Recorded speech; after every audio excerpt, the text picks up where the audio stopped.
Hey guys, and welcome to ATW World Church, and welcome to what we're doing in our world of church. What I would like to think is the most innovative church in the world, simply because you are our church. And I really love how we're doing these things around here. But not trying to sell the program anymore, and not trying to get any deeper into that. We've been talking for the past several weeks about how to become a triumphant church, and how to deal with ourselves and deal with things that are on the inside. Today is the last message of this 8-week series, and it, quite frankly, is the most exciting that I have probably ever preached in my entire life, because it shows the essentiality of the church. To me, it speaks to what is the most necessary outcome and outfit that the church wears, and the most necessary action that the church displays. It is simply called love. I know what you're thinking. Well, Ron, you probably should have put that one together on your first sermon. And while you may be right, I believe in the premise of saving the very best for last. So if you guys will go ahead and get in your Bibles or on YouVersion, turn over to 1 Corinthians chapter 12, and we're going to start in verse 27. What really excites me about this is how God ministers through Paul, talking directly to the church and about spiritual gifts and so on and so forth. And then he gets into the most important essence of Christianity altogether. Let's look right here at verse 27. 1 Corinthians 12:27 says, "Now you're the body of Christ, and each of you is a part of it. And God has placed in the church first of all apostles, second prophets, third teachers, then miracles, then gifts of healing, of helping, of guidance, and of different kinds of tongues." He asks a very essential question right here, and I want you to focus all of your attention on the questions that he asks. Verse 29, are all apostles? Are all prophets? Are all teachers? Do all work miracles? Do all have gifts of healing? Do all speak in tongues? Do all interpret? And then the statement in verse 31 tells the story. He says, "Now eagerly desire the greater gifts." Now the Apostle Paul has just negotiated all of these wonderful things that are found throughout the church, and then he says, eagerly desire the greater gifts. I want to ask you a question. What do you think the greater gifts are? Are the greater gifts the gift of being an apostle? The gift of being a teacher? The gift of being a preacher? The gift of giving? The gift of helping? The gift of uplifting? The gift of speaking in some kind of tongue? Or is the greater gift something a little bit deeper? As a matter of fact, we should keep reading to find out the answer. And most of you who know and who have followed my studies have learned, quite frankly, that the Bible wasn't written in this chaptered out format. It was written as if it were a letter. And when we're reading the letter to 1 Corinthians, or in 1 Corinthians rather, we come across this cool little nuance about what Paul is trying to convey about the most excellent way. Look right here at the end of the last verse of chapter 29. He says, "And yet I will show you the most excellent way." So that means that he's ending by saying, pay attention, and he starts chapter 13 in our English translation by giving us the answer. Listen to what he has to say. He says, "If I speak in the tongues of men or of angels, but do not have love, I am a resounding gong or a clanging cymbal." Look at that again. If I speak in the tongues of men or angels. You see, I can stand up here in front of this curtain, in front of this stage, and do whatever I want to do every single week, and I can do it with eloquence. But if I don't have love, I really don't matter. And if you at your church jump up and down all day long and speak in the tongues of angels and run around in circles with your head spinning around, and you don't have any kind of love in you, then really you're not a triumphant church. Actually, what you are is you're a joke, if you want to be honest. But I want to keep reading because I really like what Paul says in verse 2. He says, "If I have the gift of prophecy and can fathom all mysteries and all knowledge, and if I have a faith that can move mountains but do not have love, I am nothing." Did you guys hear that? If I can fathom these mysteries, if I have a doctorate in ministry, and I know how to do all this stuff, and I know how to build churches, and I can seat thousands in the auditorium, if I can read the Word of God, and I can quote the Greek language, if I can quote the Hebrew, if I can fathom all these mysteries, no. If I have faith that can move mountains, if I can walk up to you and touch you on the head, and you fall on the floor and get up, and all of a sudden all the illnesses and ailments that you've ever had are healed, but I don't have love, really, I value nothing. Because I don't have the most excellent quality, I don't have the most excellent trait in my system. You see, the trait of Jesus Christ that needs to be most prevalent in our lives is that of love. Verse 3 says, "If I give all that I possess to the poor, and give over my body to hardship that I may boast, but do not have love, I gain nothing." And you guys know that we've been promoting this We Care 2.0 campaign. And we've been talking about the essentiality of caring for others. But in all reality, even if you're caring for others, out of necessity without love, then you shouldn't care for them at all. In fact, you should let them go without so that you can have your plenty. And most of the time, when we look in the Bible, and when we read these passages such as this, it kind of hurts us because we come to the end of ourselves.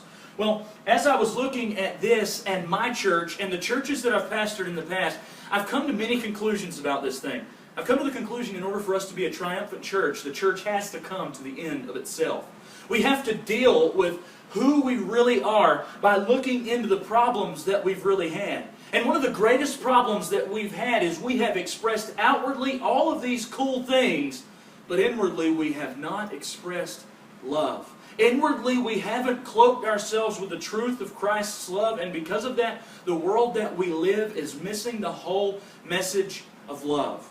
Earlier today, I posted on my Facebook wall a cool little thing about what is the definition of love. I really like the idea of defining love because when we define love, we can find out how we are to live. As a matter of fact, if you guys will go right back to 1 Corinthians chapter 13, and we'll start in verse 4 this time, we run across the definitions of love, and I really like how Paul starts this thing. He says, love is patient. You think about patience, you think about forbearing, you think about long-suffering. Well, that's what love is.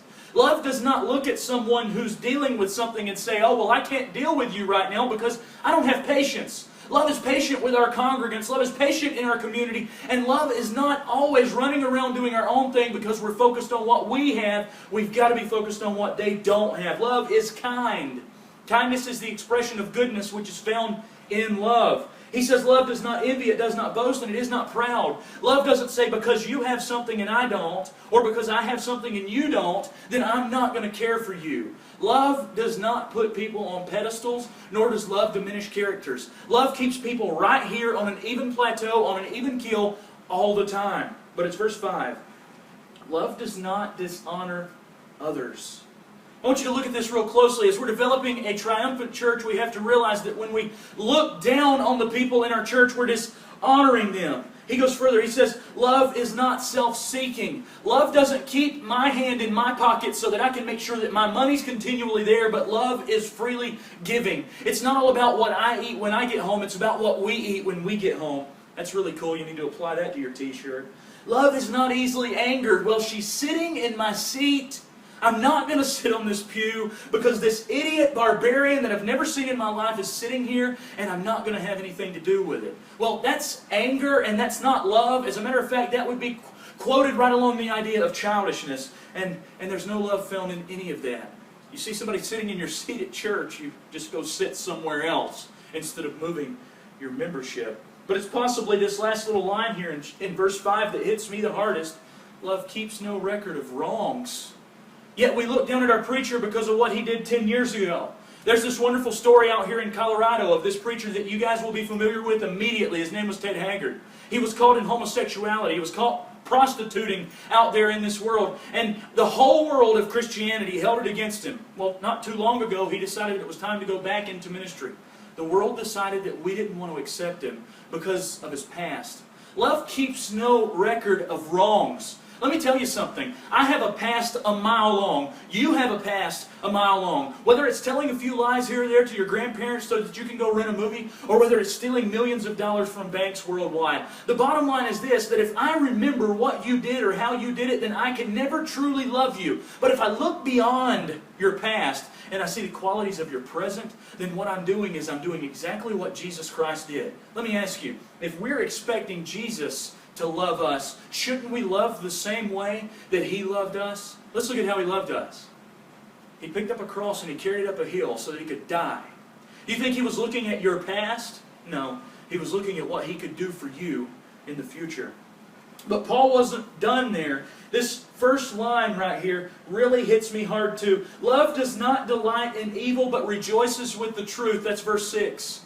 Love tells the truth. Love looks at people and says it is what it is. Love isn't afraid to call a duck or a quack. Love isn't scared of facts. Love runs away from the idea of evil and it stays centered in the comfort of truth.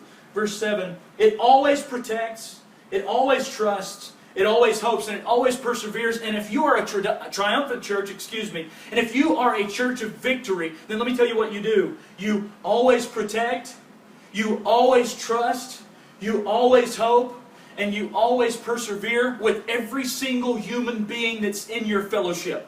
And then you take it outside of your fellowship, and you do these same things in your community.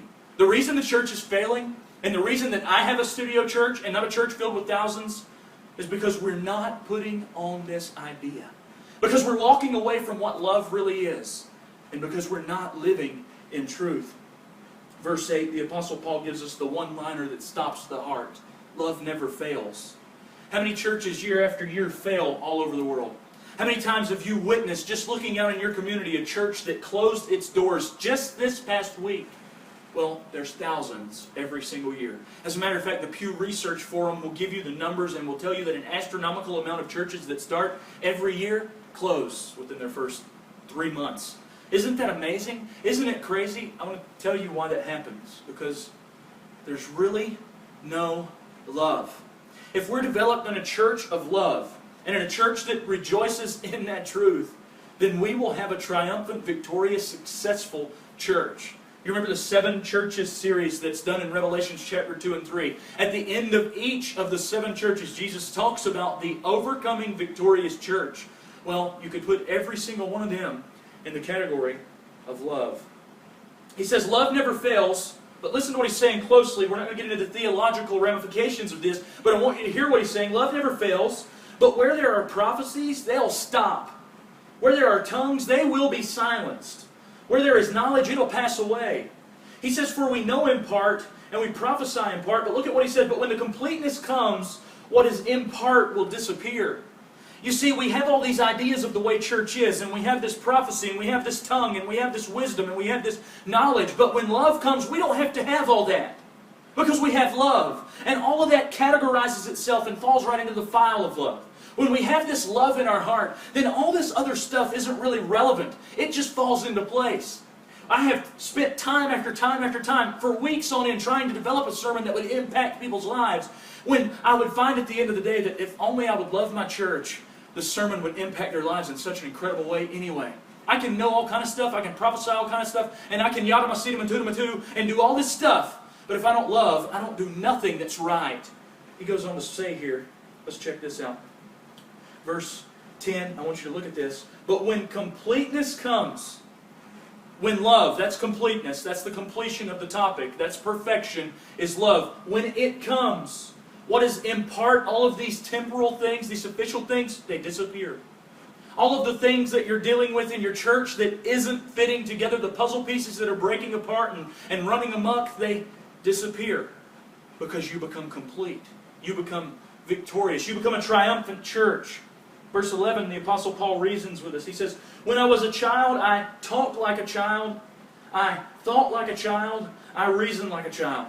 And he says, when I became a man, I put those childish things behind me. Children don't really think about things before they do them. They just do them. Yesterday, my son looked at me and he said, Daddy, you're fat. My feelings were broken because I'm gaining some weight. He didn't really think about it before he said it because he's a child.